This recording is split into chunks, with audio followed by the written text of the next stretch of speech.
I need new music. This is the JJO Discover New Music Podcast.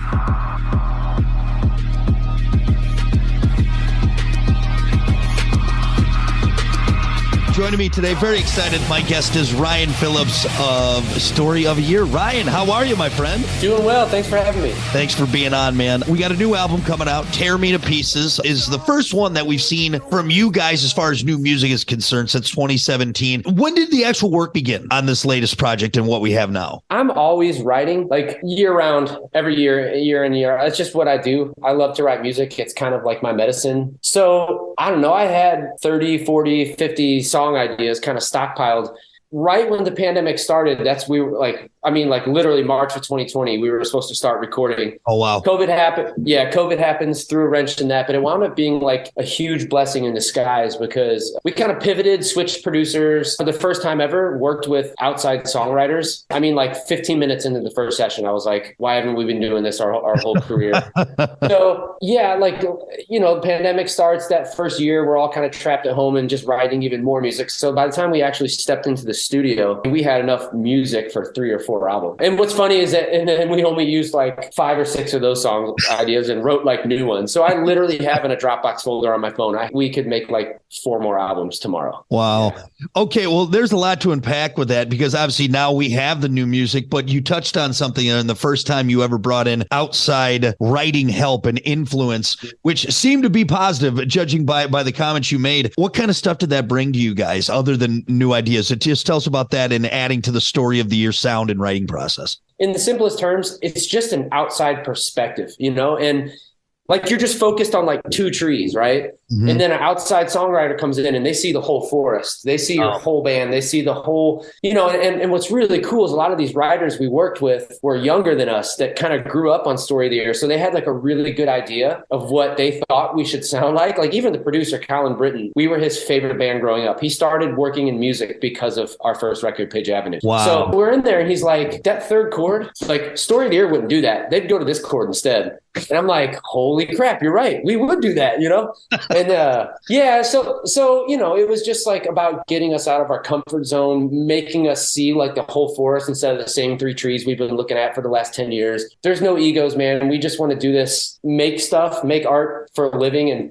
take care of my family. I feel like Bill Gates, like I'm the richest person in the world doing that. So that's my only goal. So however we get there, there's no egos. Best, like who cares who the idea is as long as it's like for the greater goal, Yeah. Well, we're excited to hear more from you guys. And obviously you've been staying busy and with touring and everything coming up. With it being 6 years away from the last album, 20 years since your debut that you mentioned with your super fan and producer, anything that really stood out in making this album that you maybe noticed compared to other projects? Dude, it sounds weird because it's a lot of work. It's a lot of time away from home. Like I went to Nashville 8 separate times, went to LA, like you're gone a lot. So it's a lot of hours and a lot of work, but the actual writing of the songs, it was easier than any record we've ever made. The songs just came together very naturally, very organically. If there was any song that we were like kind of stressing over or, trying to like force, it was like, nope, done, next song. So if it didn't like instantly and very naturally just come together, it was just like, no. So like some of my favorite, like I'm the guitar player. So like some of my favorite guitar riffs and guitar moments aren't on the album because it didn't like instantly coalesce into a song. So it's like, no, if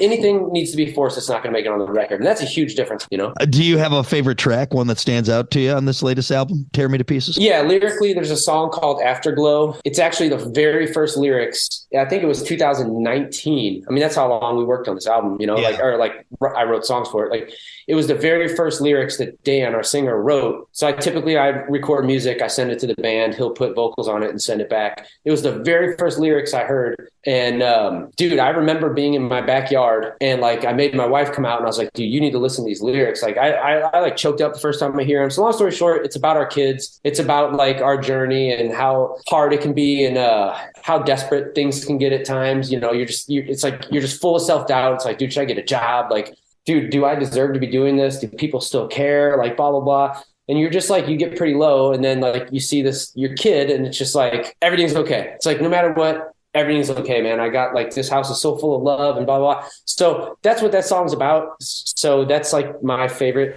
Like, I feel like he wrote those lyrics for me, you know? Wow. And yeah, that's great. And probably musically, I would say Tear Me to Pieces, the title track. Listen, rate, share, subscribe. Discover new music now at WJJO.com, in the JJO app, or wherever you get your podcasts. Brock has a new interview every Thursday evening between 6 and 7. 94.1 JJO. I need new music. Discover new music now. JJO. Madison Solid Rock 94.1 JJO. I'm Brock, and my guest for JJO Discover New Music this week is Ryan Phillips from Story of the Year, and their new release, Tear Me to Pieces, is what we're highlighting this week on Discover New Music.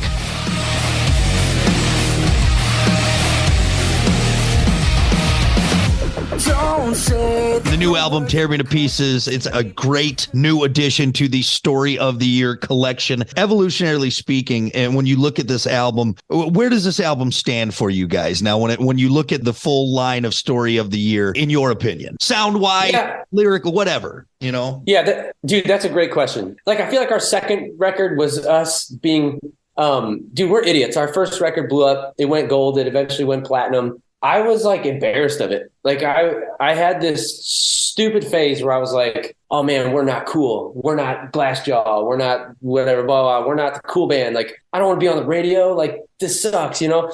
And so our second record was just being like a kid in his 20s, just being like, I'm going to make heavy music, so we're not on the radio, you know? So it's like kind of the epitome of immaturity, you know, because it should just be about great songs, you know? And I like intentionally wrote stuff that wouldn't be on the radio, you know? Yeah, so dumb.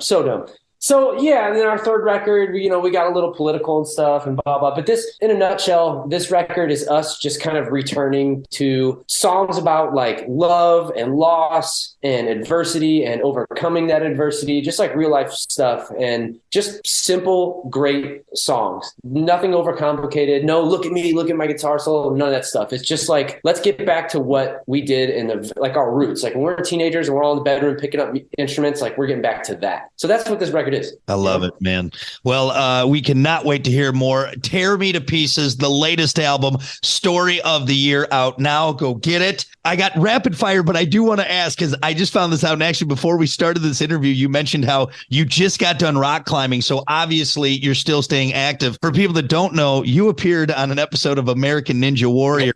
What's more stressful, playing like a headlining festival show in your hometown of St. Louis, or American Ninja Warrior? I would play butt naked, opening for Metallica, playing a oboe, and be less nervous than I was for American Ninja Warrior. That was the most Dude, that was the most nervous I've ever been for anything in my entire life.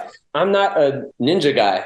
I just watched the show. My family and I would watch it every night, and every year I'd be like, man, I know I could do that. Yeah. So my wife made me sign up. Long story short, the submission was due on January 1st. On December 31st, I submitted. Yeah. Not thinking anything of it, because I'm not a ninja guy. I'm just a dude playing a guitar. And they freaking called me back and were like, hey, can you come in a month from now? I was like, no, the Story of the Year was in Europe. So they moved me up. I had 2 weeks to get ready. What? So yeah, and I've never been on a ninja course. I'd never touched a ninja obstacle. I've never done any of that stuff. And then here I am on national television, just grinning like an idiot. Yeah, for real. It was so stressful. And then once I got out there, I was totally so happy. I was like, I've been watching this for 7 years. Now I'm on the show, but leading up to it, dude, I've never felt stressed like that. Oh my God. That's crazy. Yeah. And unfortunately you didn't make it all the way. You ended up getting, but that's definitely, at least you got the B-roll film for the family. Yeah. Watch. Yeah. It's my only superpower in life is that I'm just like a giant kid. Yeah. It's the only strength I have. You got that kid energy, those kid muscles. That's good. All day. I got it all day. Love it. Well, let's do rapid fire and I will get you on your way. There's no wrong answers. You just go with your gut, and we're going to learn a little bit more about you. First thing, pizza or tacos? Pizza. What's your favorite topping, by the way? Dude, people are going to make fun of me, but dude, veggies. Just loaded veggies, everything? Dude. Yeah. I mean, I love meat too, but just something about just a loaded up veggie pizza. That's my favorite. Nice. Probably some bacon on there too. Now that I think about it, Just sprinkle it in. So everything on your pizza, you'll be fine. Flintstone push pop or Choco Taco? Choco Taco. Nice. You know, they discontinued those, right? It sucks. Dude, I haven't had one of those since I was a kid, probably. But that was like they used to have them at Taco Bell. Really? Yeah, I mean, in St. Louis they did. I guess I don't remember. I just remember getting it at the pool all the time. That's where we'd get them. Go to the pool. Yeah. It was like $4.50. It took all your allowance money just to get it that day, but it was worth it. It was worth it. Would you rather have soaked jeans or damp socks? Oh God, soaked jeans. There's nothing worse than damp socks. Would you rather see Bigfoot or the Loch Ness Monster? Oh, Bigfoot. Now, have you ever felt like you've come close to seeing said Bigfoot?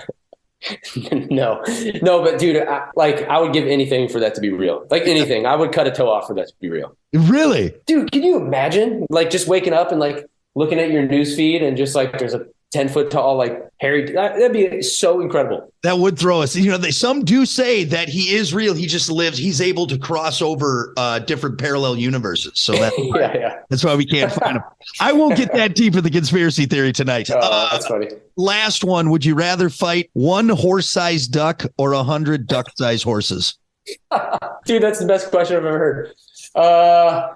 Dude, one horse-sized duck. All right. Yeah, I'd rather fight. Yeah. That way, if I lost, I have an excuse. It's like huge, you know? Say you get your ass kicked by a bunch of little tiny horses. That's what it is. Ryan, thank you so much for humoring me. And thank you for taking time to talk of Story of the Year. Again, everyone, the new album, Tear Me to Pieces, out now. Go check it out. Right on, dude. Thanks for having me.